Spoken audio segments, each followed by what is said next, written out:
So far, we created columns using the basic columns: number column, text column, date column, time column, and everything else.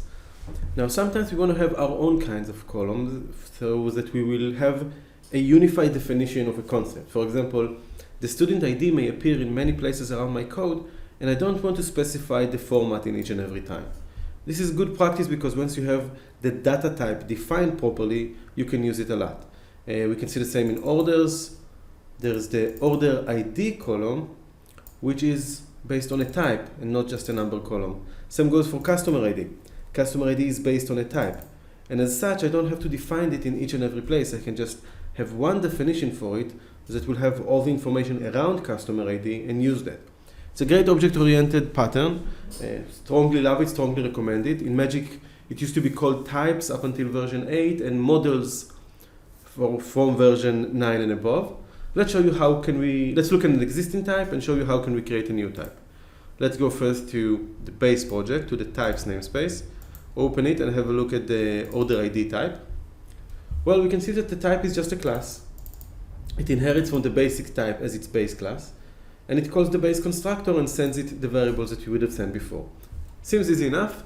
So let's do the same for our students table. So we have our student ID. Let's create a type called student ID. So we're going to say here, add new item in the types, of course. Go to templates, choose the type template and say student ID. And it's generated the type for us. Now let's do a little split screen so we can see the resemblance between the two things.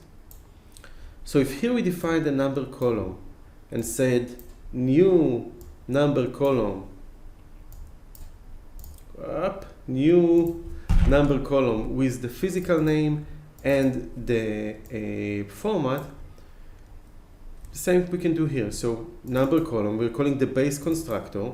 So to be completely identical, we can take the ID value into here, and we can take the format over here, and also the allow null can be taken from here to here, because everywhere that I'll define the student ID, I don't want it to be null, at least by default. And that's it. That's how you define a type. A type is this simple. Now, once that we have a type, we can replace the original code to use that type. So instead of doing a number column, we're going to say here types student ID. And also to the right of the equation. And we no longer need to send these parameters in because all of them are defined here in the type. So our definition is a lot clearer. We can, if we want, still change properties. If you want the DB name to be different in this case, so we can do here name equals something to be different, but we don't have to do it. Okay, we can choose to. And every property that we will not set here will be by default inherited from the definition in the type. Great. So let's review the changes. We have added the student ID type. Its base type is defined over here.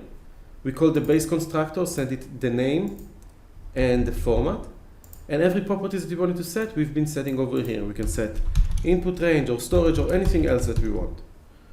And we've changed the field in the table to use the type. Let's review the changes in our changes screen. Okay. We can see that we replaced the usage of number column with type.studentID.